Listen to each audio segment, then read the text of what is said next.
ओम श्री शक्ति नमः। ओम श्री शक्ति नमः। ओम श्री शक्ति नमः। ओम श्री शक्ति नमः।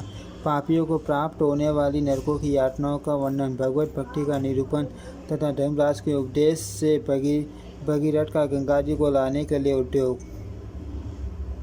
धर्मराज जी कहते हैं, राजा भगीरथ, अब मैं पापों के पेड़ और स्थूल यातनाओं का वर्णन करूंगा। आप डायरी धारण करके सुनो, क्योंकि नरक बड़े भयंकर होते हैं। जो दुरात्मा पापी चला जिन नरक अग्नियों में पकाए जाते हैं, वे नरक पाप का भयंकर फल देने वाले हैं। मैं उन सब का वर्णन करता हूँ। उनके नाम इस प्रकार हैं: टपन, बालुका, रौरव, मारौरव, कुंभी, पाक, नीरुष, वास, कालसूत्र, परमधन, भयंकर, असी, पत्र, वन, लाला पक्ष, हिमोत्कट, मुचावस्था, वसारूप, वैतरणी, नदी, स्वपक्षीय, मूत्रपान, पुरीषद, तप्तशूल, तप्तशिला, चालमली, वृक्ष, शोणित, कूप, भयानक, शोणित भोजन, बही, जवाल, निवेशन, शिलावृष्टि, शस्त्रवृष्टि, अग्रवृष्टि, चारोदक, उष्ण, टोय, तप्तायन, पिंड भक्षण, अधशीरम, शोषण,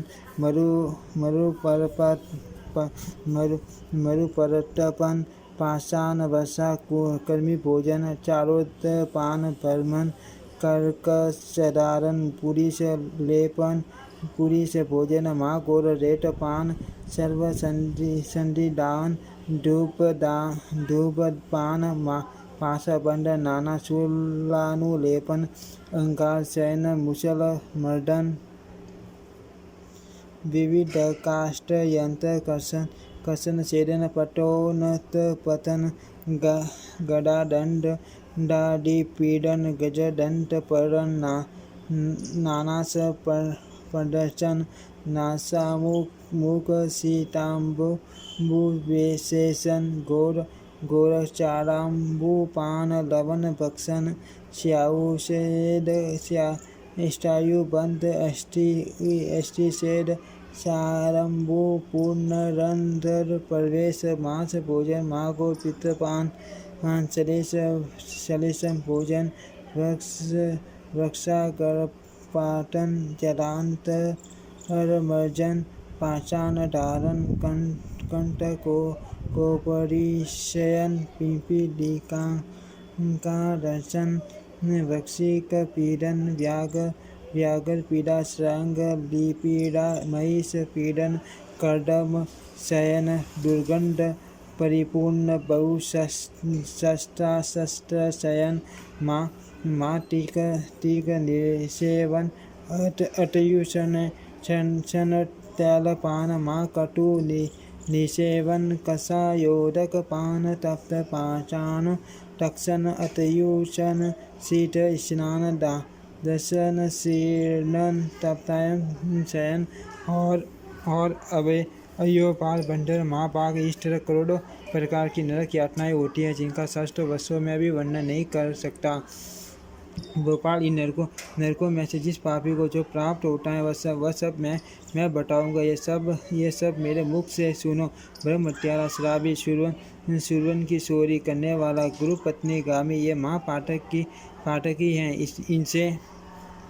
इनसे संशय रखने वाला पांचवा महापातकी हैं, जो पद की भेद करता है। बलि वैश्वदेवहीन होने के कारण व्यर्थ केवल शरीर पोषण के लिए पाक बनाता, सदा ब्राह्मणों को लांछित करता, ब्राह्मणों या गुरुजनों पर हुक्म चलाता और वेद बेचता है। ये 5 प्रकार के पापी ब्रह्मघातक कहे हैं। मैं आपको धन आदि दूंगा, यह आज्ञा देकर जो ब्राह्मणों को बुलाता है और पीछे नहीं ऐसे कहकर उसे सूखा जवाब देता है, उसे ब्रह्म हत्यारा कहा गया है। जो स्नान अथवा पूजन के लिए जाते हुए ब्राह्मण के कार्य में विघ्न डालता है, उसे भी ब्रह्मघाती कहते हैं। जो पराई निंदा और अपनी प्रशंसा में लगा रहता है तथा जो असत्य भाषण में रत रहता है, वह ब्रह्म हत्यारा कहा गया है।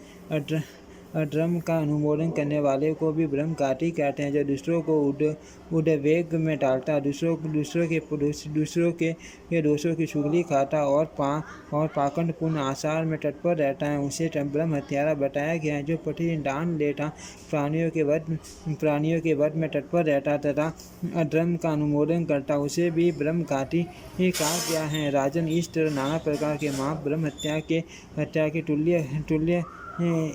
तुल्य बताए गए हैं। इस तरह नाना प्रकार के पाप ब्रह्म हत्या के तुल्य बताए गए हैं। अब मदिरा पान के समान पाप का संक्षेप से वर्णन करता हूँ। गणात्र भोजन, कई जगह से भोजन लेकर खाना, वेश्या सेवन करना और पीड़ित पुरुषों का अन्न भोजन करना सुरापान के तुल्य माना गया। उपासना का त्याग, देवल पुरुष मंदिर के पुजारी का अन्न खाना तथा शराब पीने वाली स्त्री से संबंध रखना मदिरा पान के सम्मान माना गया है। जो द्विज शूद्र के यहाँ भोजन करता है, उसे सब धर्मों से बहिष्कृत शराबी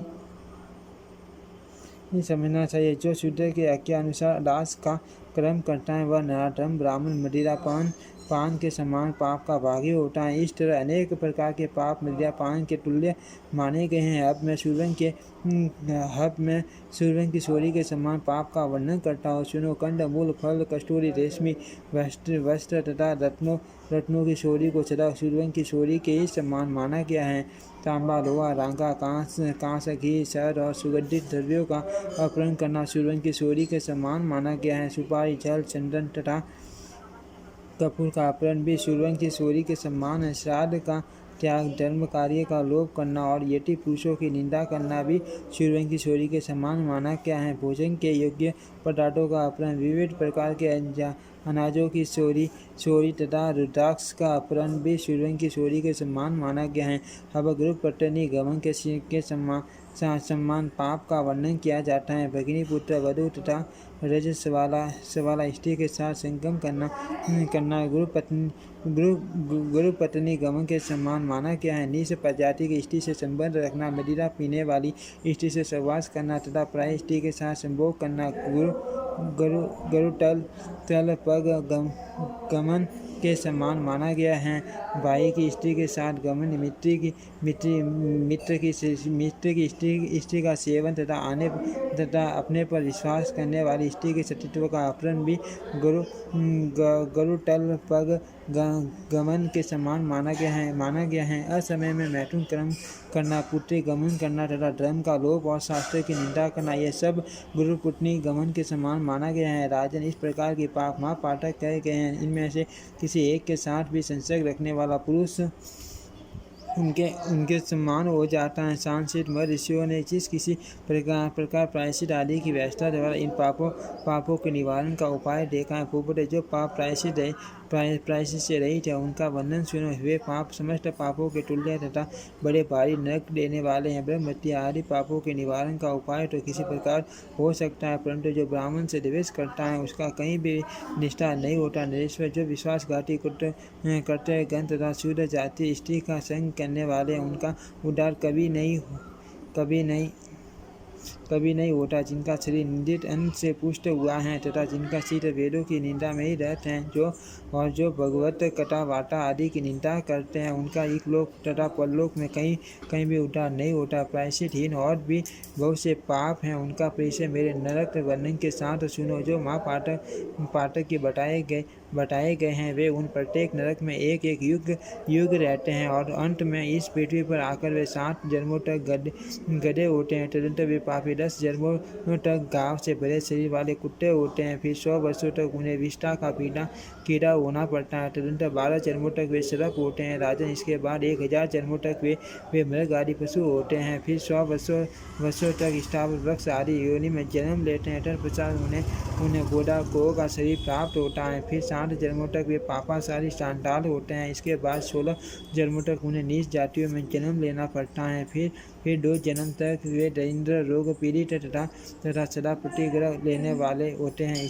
इससे उन्हें फिर नरकगामी होना पड़ता है। जिनका सिर्फ असूया गुणों में दोष दृष्टि से से व्याप्त है, उनके लिए रौरव नरक की प्राप्ति बताई गई है। वहाँ 2 कल्पों तक स्थित रहकर वे 100 जन्मों तक चांडाल होते हैं, जो गाय, अग्नि और ब्राह्मण के लिए न दो ऐसा कहकर बाधा न डालते हैं। वे 100 बार कुत्तों की योनि में जन्म लेकर अंत में चांडालों के घर उत्पन्न होते हैं। इसके बाद वे विष्ठा के कीड़े होते हैं, फिर 3 जन्मों तक व्याग होकर अंत में 21 युगों तक नरक में पड़े रहते हैं, जो पराई निंदा में तत्पर, कटुभाषी और दान में विघ्न डालने वाले होते हैं। उनके पाप का यह फल है। शोर भूषण और ओखली के द्वारा पुण्य किए जाते हैं। उसके बाद उन्हें 3 वर्षों तक टपाया हुआ पत्थर उठाना पड़ता है। तदंतर वे 60 वर्षों तक कालसूत्र के विलीन किए जाते हैं। उस समय पराय धन का अपहरण करने वाले वे चोर अपने पाप कर्म के लिए शोक करते हुए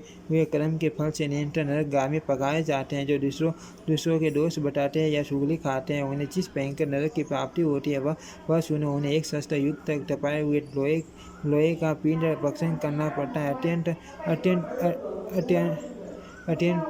अत्यंत भयानक संदेशों से उनकी जीभ को पीड़ा दी जाती है और वे अत्यंत घोर निरुषवास नामक नरक में आधे कल्प तक निवास करते हैं। हब पर स्त्री लंपट पुरुषों को प्राप्त होने वाले नरक का आपको वर्णन करता हूँ। तपाए हुए तांबे की स्त्री सुंदर रूप और आभरणों से युक्त होकर उनके साथ हठपूर्वक दीर्घ काल तक रमन करती है। उनका रूप वैसा ही होता है जैसा स्त्रियों के साथ वे इस लोक में संबंध रखते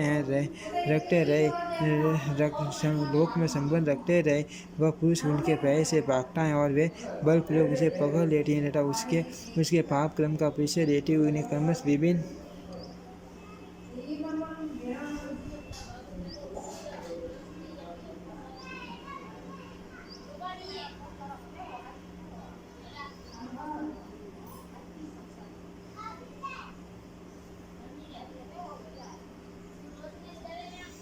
नरकों में पहुंचाती हैं। भोपाल इस लोक में जो स्त्रियां अपने पति को त्याग कर दूसरे पुरुष की सेवा स्वीकार करती है, उन्हें यमलोक में तपाए हुए लोहे के बलवान पुरुष लोहे की टपी हुई शैया पर बलपूर्वक गिराकर उनके साथ बहुत समय तक रमन करते हैं। उनसे छूटने पर वे स्त्रियां अग्नि के समान प्रज्वलित लोहे के खंभे का आलिंगन करके 1000 वर्ष तक खड़ी रहती हैं। तत्पश्चात उन्हें नमक मिलाए जल से नहलाया जाता है और खारे पानी का ही सेवन कराया जाता है। उसके बाद वे 100 वर्षों तक सभी नरकों की यातनाएं भोगते हैं। जो मनुष्य ब्राह्मण, गौ और शेष सत्य राजा का इस लोक में वध करता है, वह भी 5 कल्पों तक संपूर्ण यातनाओं को भोगता है। जो महापुरुषों की निंदा आदरपूर्वक सुनता है, उसका फल सुनो। ऐसे लोगों के कानों में टपाए हुए लोहे की बहुत सी कीलें ठोक दी जाती हैं। तत्पश्चात कानों के उन छिद्रों में अत्यंत गर्म किया हुआ तेल भर दिया जाता है। फिर वे कुंभी पाक नरक में पड़ते हैं। जो लोग भगवान शिव और विष्णु के विमुख एवं नास्तिक उनको मिलने वाले फलों का वर्णन करता हूँ, वे यमलोक में करोड़ों वर्षों तक केवल नमक खाते हैं। उसके बाद 1 कल्प तक टपी हुई बालू से पुण्य रौरव नरक में डाले जाते हैं। राजन, इसी प्रकार अन्य नरकों में भी वे पापाचारी जी अपने पापों का फल भोगते हैं। जो नराधम कोपपूर्ण दृष्टि से ब्राह्मणों की ओर देखते हैं, उनकी आँख में हजारों टपी हुई सुइयां सुबो दी जाती है। नरश्रेष्ठ तदंतर वे नमकीन पानी की धारा से भिगोए जाते हैं। इसके बाद उन पाप कर्मियों को भयंकर कर्कशों आरों से चीरा जाता है। राजन, जो लोग विश्वासघाती, मर्यादा तोड़ने वाले तथा प्राय अन्न के लोभी है, उन्हें जिस भयंकर नरक की प्राप्ति होती है वह सुनो। वे अपना ही मांस खाते हैं और उनके शरीर को वहाँ प्रतिदिन कुत्ते नोच खाते हैं। उन्हें सभी नरकों में 1 वर्ष निवास करना पड़ता है। जो सदा दान ही लिया करते हैं, जो केवल नक्षत्रों के ही पढ़ने वाले, नक्षत्र विद्या से जीविका करने वाले हैं तथा जो सदा देवलेख पुजारी का अन्न भोजन करते हैं, उनकी क्या दशा होती है वह भी मुझसे सुनो। राजन, वे पाप से पूर्ण जीव 1 कल्प तक इन सभी यातनाओं को पकाए जाते हैं और वे सदा दुखी रहकर निरंतर कष्ट भोगते रहते हैं। तत्पश्चात कालसूत्र से पीड़ित हो तेल में डुबोए जाते हैं। फिर उन्हें नमकीन जल से नहलाया जाता है और उन्हें मलमूत्र खाना पड़ता है। इसके बाद वे पृथ्वी पर आकर मलेच्छ जाति में जन्म लेते हैं, जो सदा दूसरों को उद्वेग में डालने वाले हैं, वे वैतरणी नदी में जाते हैं। पंच महायोगियों का त्याग करने वाले पुरुष लाला भक्त नरक में पड़ते हैं, वहाँ उन्हें लाल खाना पड़ता है। उपासना का त्याग करने वाला पुरुष रौद्र नरक में जाता है। भोपाल जो ब्राह्मणों के गांव से कर लेते हैं, वे जब तक चंद्रमा और तारों की स्थिति रहती है तब तक इन नरक यातनाओं में पकाए जाते हैं। जो राजा गांव में अधिक कर लगाता है, वह 5 कल्पों तक षष्ठों पीढ़ियों के साथ नरक भोगता है। राजन, जो पापी ब्राह्मणों के गांव से कर लेने की अनुमति देता है, उसे मानव षष्ठों ब्रह्म हत्याएं कर डाली वह 2 चतुर्युगी तक माँ गोल कालसूत्र में निवास करता है।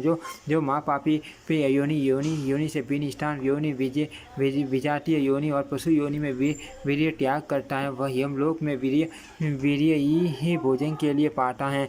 तत्पश्चात चर्बी से भरे हुए कुएं में डाला जाकर वहाँ शांत दिव्य वर्षों तक केवल वीर्य भोजन करके रहता है। उसके बाद मनुष्य होकर संपूर्ण लोकों में निंदा का पात्र बनता है।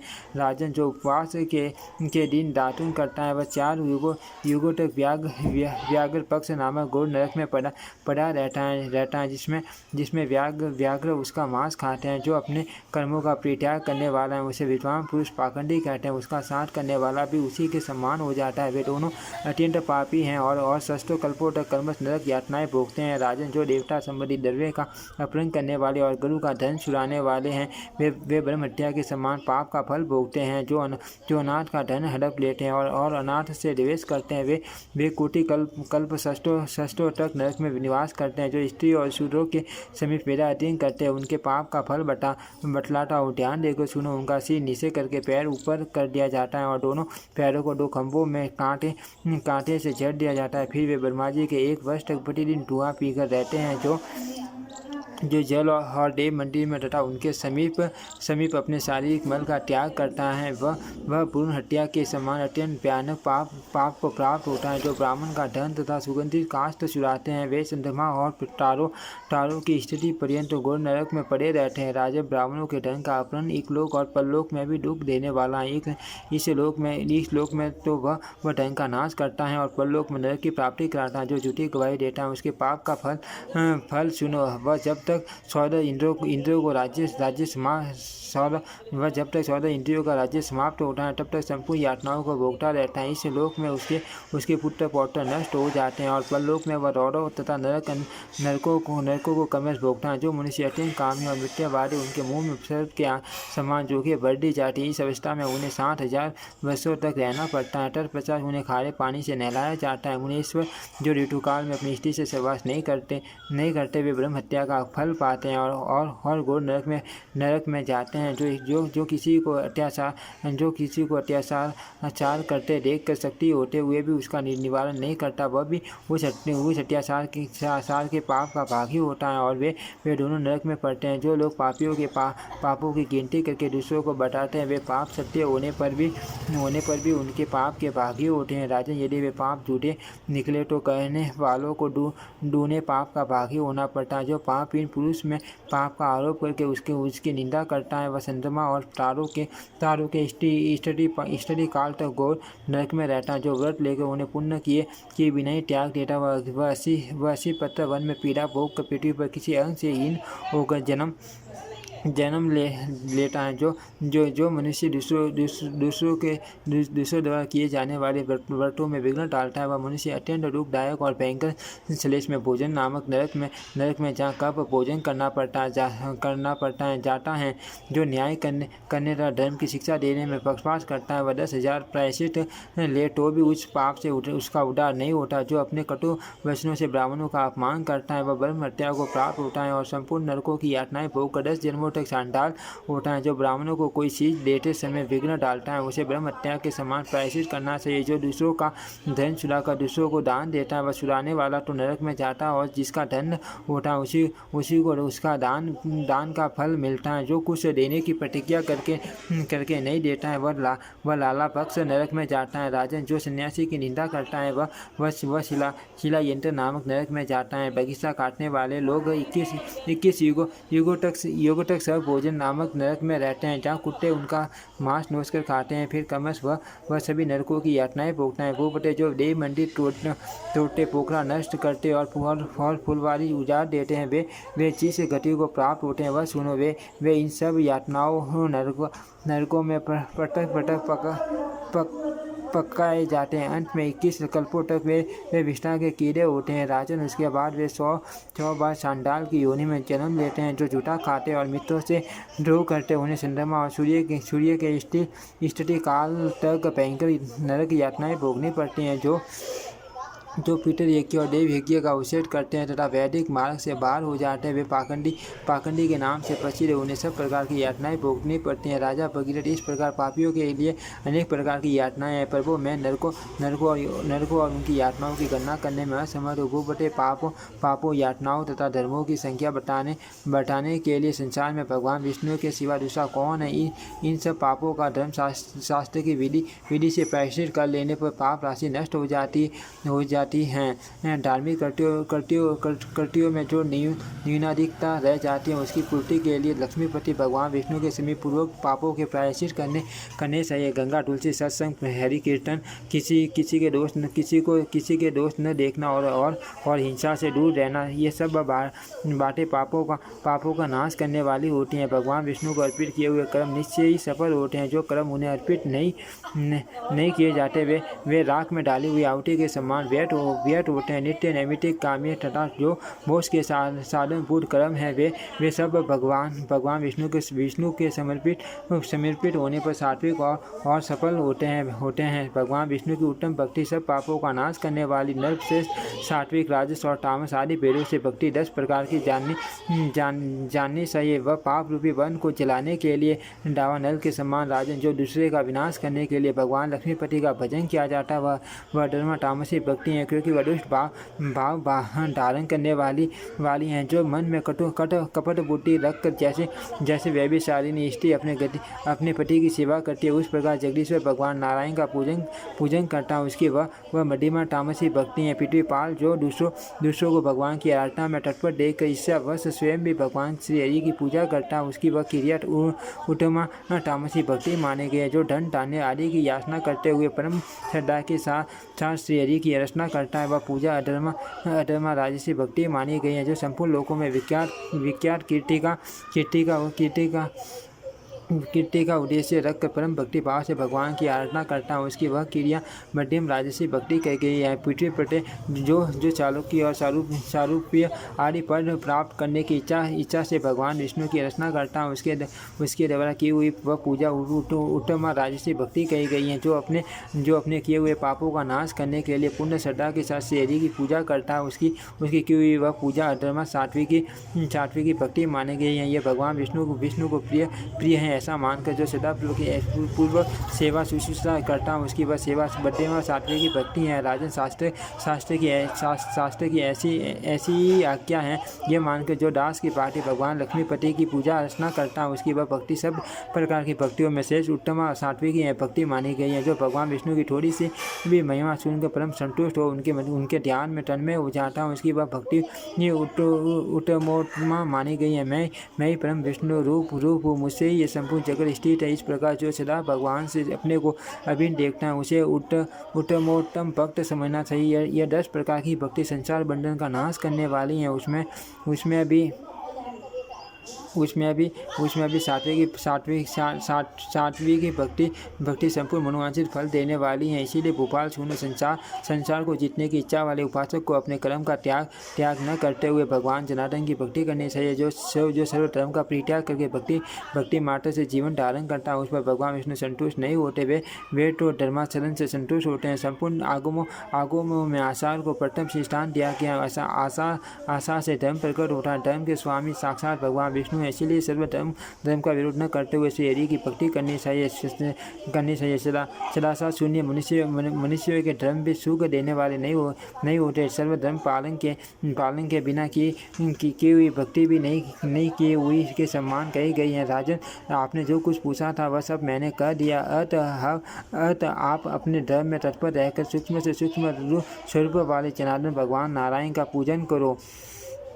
नारायण का पूजन करो, इससे आपको सनातन सुख की प्राप्ति होगी। भगवान शिव ही साक्षात श्री हरि हैं और श्री हरि स्वयं शिव है। इन दोनों में भेद रखने वाला दुष्ट पुरुष करोड़ों नरकों में जाता है। इसीलिए भगवान विष्णु और शिव को सम्मान समझकर उनकी आराधना करो। इनमें भेद दृष्टि करने वाला मनुष्य एक लोक और परलोक में भी दुख पाता है। जनेश्वर, मैं जिस कार्य के लिए आपके पास आया था वह आपको बतलाता हूँ, सुनते सावधान होकर सुनो। राजन, आत्मघात का पाप करने वाले आपके पितामहगण महात्मा कपिल के क्रोध से दग्ध हो गए हैं और इस समय वे नरक में निवास करते हैं। महापाप गंगा जी को लाने का पराक्रम करके आप उनका उद्धार करो। गोपटे गंगा जी निश्चय सब पापों का नाश कर देती है। नरश्रेष्ठ मनुष्य के केस, हड्डी, नख, दांत तथा शरीर की भस्म भी यदि गंगा जी के शरीर सही से छू जाए तो वे भगवान विष्णु के धाम में पहुँचा देती हैं। राजन, जिसकी हड्डी अथवा भस्म को मनुष्य गंगा जी में डाल देते वह सब पापों से मुक्त हो भगवान श्री हरि के धाम में चला जाता है। भूपटे, अब तक जितने भी पाप आपको बताए गए हैं वे सब गंगा जी के एक बिंदु का अभिषेक होने से नष्ट हो जाता है। श्री जनक जी कहते हैं, मुनिश्रेष्ठ नारद धर्मात्मा महाराज भगीरथ से ऐसा कहकर धर्मराज तत्काल अंतर्ध्यान हो गए। तब सब शास्त्रों के पाठगामी महाबुद्धिमान राजा भगीरथ संपूर्ण पृथ्वी का राज्य मंत्रियों को सौंप कर स्वयं वन को चले गए। वहाँ से हिमालय पर जाकर नर नारायण के आश्रम से पश्चिमी की तरफ बर्फ से ढके हुए एक शिखर पर जो 16 योजन विस्तृत हैं उन्होंने तपस्या की और त्रिभुवन पावनी गंगा को वे इस भूतल पर ले आए। ओम श्री शक्ति नमः, ओम श्री शक्ति नमः, ओम श्री शक्ति नमः, ओम श्री शक्ति नमः।